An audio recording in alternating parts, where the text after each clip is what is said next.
मित्रांनो, आज खूप गंभीर आजारावरती मी बोलणार आहे. म्हणजे MPSCच्या मुलांना जो गंभीर आजार झाला ना, त्याची ट्रीटमेंट करण्यासाठी मी आज आलेलो आहे. आणि 20% अभ्यासामधून तुम्ही कसं राज्यसेवा 26 क्लिअर करू शकता, हे गोष्ट सांगणार आहे मी तुम्हाला या व्हिडिओमध्ये. आणि 80-20 रूल काय असतो, हे तुम्हाला ना खूप लाईफ सेविंग रूल असणार आहे हा. तर व्हिडिओ नक्कीच बघा. नमस्कार, मी डॉक्टर MPSC तुम्हाला आज या व्हिडिओमध्ये सांगणार आहे की तुमचं जे आजार आहे तो 90% विद्यार्थ्यांमध्ये आढळतो, बरोबर. आणि तो म्हणजे आहे सिलेबस फोबिया आणि कॉम्पिटिशन फोबिया. पण त्याआधी आपली ना पहिलीच स्टेप चुकलेली आहे. काय चुकलेली आहे? आपण कोचिंग लावलेलं आहे, क्लासेस लावलेले आहेत. आणि ज्यांनी कोचिंग नाही लावलेली, म्हणजे जे सेल्फ स्टडी करतात, त्यांनी पण ती चूक केलेली आहे. काय केलेली आहे? सरळ कोणी सांगितलं म्हणून डायरेक्ट पुस्तकं घेतली, स्टँडर्ड बुक्स घेतली, पहिल्या पाचापासून शेवटच्या पानापर्यंत वाचायला स्टार्ट केली. ही आपली सर्वात मोठी चूक झालेली आहे. कळाले? म्हणजे ही पहिली चूक आहे. का चूक आहे? सगळ्या गोष्टी सांगतो मी, तुम्ही थोडंसं ध्यान द्या. सिलेबस फोबिया म्हणजे काय? आपल्या मनात एक सिलेबसबद्दल भीती आहे. सिलेबस आत्तापर्यंत किती जणांनी वाचलं आहे? तुम्ही कमेंट करून सांगा मला. सिलेबस जो आहे MPSCचा, त्यांच्या ऑफिशियल वेबसाईटवरती किती जणांनी वाचला आहे? कमेंट करून सांगा. तुम्हालाच कळून जाईल किती लोकांनी वाचलं आहे सिलेबस. कॉम्पिटिशन फोबिया म्हणजेच क्लासेसवाले तुम्हाला कधीच सांगणार नाहीत की कॉम्पिटिशन खूप जास्त आहे, कॉम्पिटिशनमध्ये तुम्ही कसं उतरणार, किती टफ आहे एक्झाम, कधीच नाही सांगणार. ते बोलणार होणार, 1-2 वर्ष लागतील, ह्या वर्षी नाही झालं पुढच्या वर्षी होणार. हे का बोलतात तुम्हाला पण माहिती आहे. पण कॉम्पिटिशन ते दाखवत नाही. मग त्याचा पण फोबिया आहे मुलांना. कॉम्पिटिशनला टॅकल करा. कॉम्पिटिशन आहे, क्रुशल आहे, ब्रुटल आहे कॉम्पिटिशन, पण तुम्हाला फेस करावं लागेल.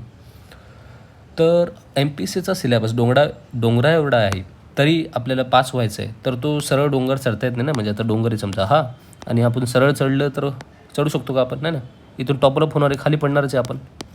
मग काय करायचं? डोंगर चढायचं असतं तर आज मी तुम्हाला असंच एक अभ्यासाचं एक टेक्निक सांगणार आहे. म्हणजे इंजेक्शन देणार आहे, ज्याचं स्मार्ट वर्क करायचं आपल्या त्यामध्ये. आपण 100% वर्क करतो आहे, पण तो वेस्ट होतो आहे 80% आपला त्यातला. मग चला बघूया काय असतं. सिलेक्शन कधी होणार? तुमचं जेव्हा सिलेक्टिव्ह रीडिंग करणार तेव्हा. तुम्ही सिलेक्शन ज्याच्यावरती डिपेंड आहे ते म्हणजे selective reading.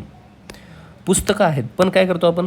Complete book reading, म्हणजे A to Z इंडेक्सपासून ते पूर्ण शेवटच्यापर्यंत कोण लिहिलं आहे, काय लिहिलं आहे, सगळ्या गोष्टी वाचायचं, स्टार्ट टू एंड वाचायचं. विज्ञानाचं तुम्ही तसं करणार आहे का? सांगा ना, तुमचं होणार आहे का कंप्लीट?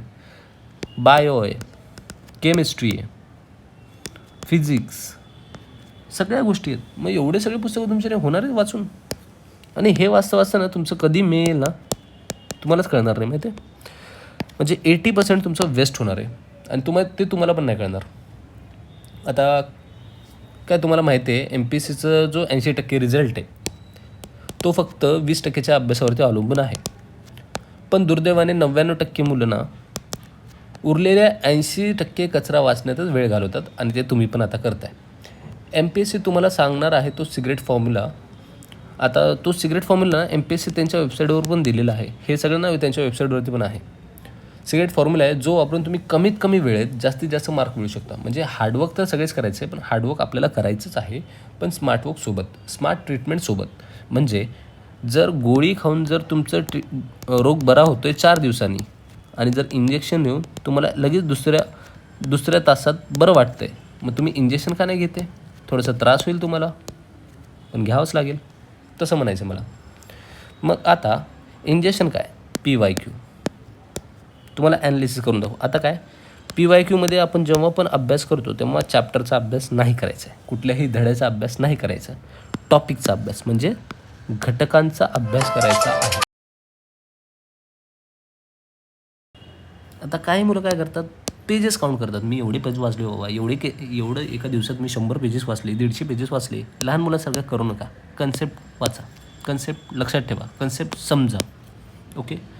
मगअप करतात, तोंड पाठ करायचं, प्रत्येक लाईन बाय लाईन पाठ करायची.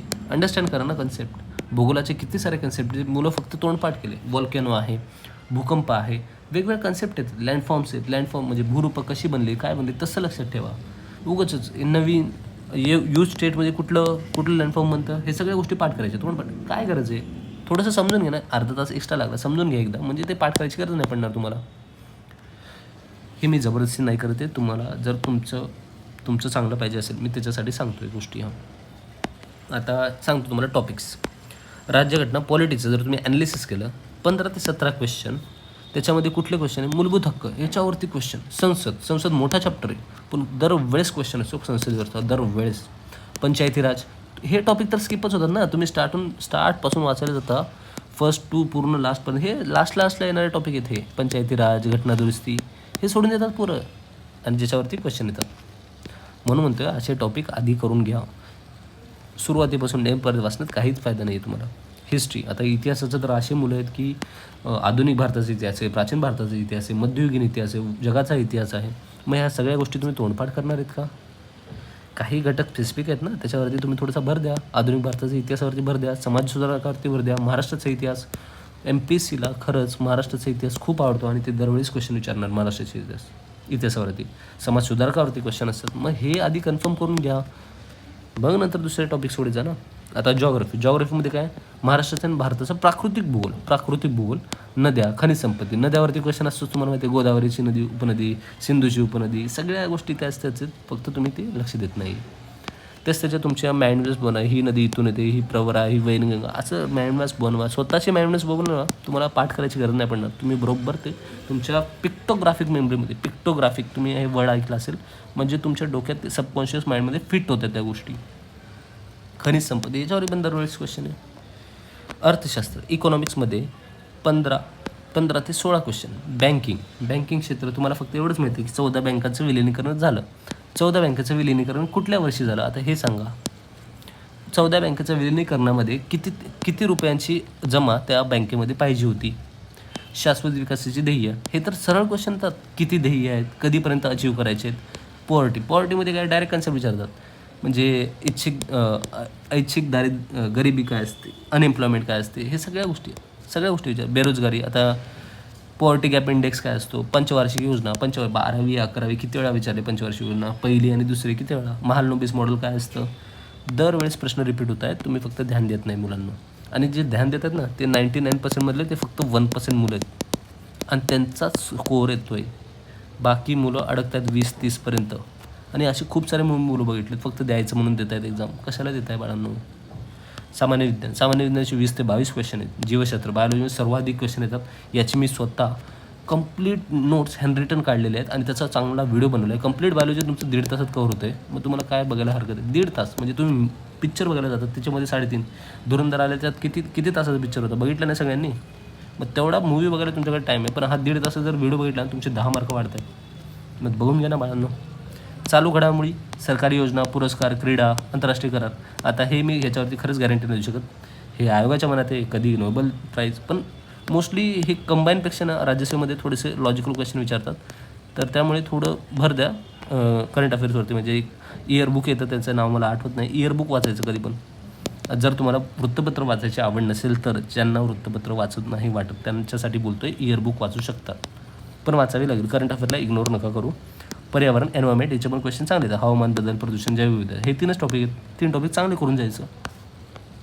आता तुमचं एक टिप आहे माझ्याकडे, तुम्ही जर 10 तास स्टडी करताय, म्हणजे आता थोडंसं रेअरच आहे हे, 10 तासामध्ये तुम्ही चहाचा ब्रेक किती घेताय, तसंच तुमचं बाजूवाल्याशी बोलणं किती असतं. आता लायब्ररीमध्ये जाता तुम्ही विचारता ना कुठून आहेस काय, सगळ्या गोष्टी, हाय हॅलो ते पण चालतं ना तुमचं. पण मिनिमम 10 तास तुम्ही जर स्टडी करताय, त्यातलं 8 आणि 2 असे तास वेगळे करा.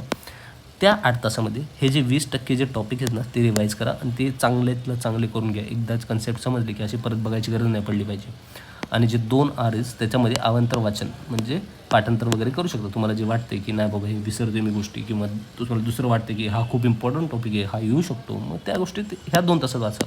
हे उलटं नका करू, हे 2 तास आणि हे इकडे नका करू, खूप चुकणार आहेत तुम्ही.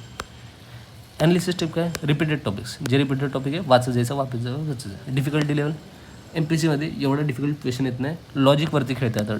पहिलं कसं होतं, पाठांतर होतं 2020पर्यंत 22पर्यंत, पाठांतर, पण आता हे लॉजिकवरती उतरतं, कारण UPSC पॅटर्न यूज केला आहे यांनी. आणि महाराष्ट्रावरती जास्त भर आहे यांचा. महाराष्ट्र लोकसेवा आयोग असं म्हटलेलं आहे ना, मग महाराष्ट्रातले क्वेश्चन का नाही येणार. मुलं काय करतात, UPSCचं सगळं तेच UPSCमध्ये जे विचारतात तेच इकडे करायचं नाही. महाराष्ट्रावरती पण भर द्यावा लागेल तुम्हाला, मगच तुमचं पेपरचं थोडीशी क्लिअर होण्याचे चान्सेस वाढतील. बस मला एवढंच सांगायचं. आणि मला माझ्यामुळे कोणाला काही वाटलं असेल तर सॉरी.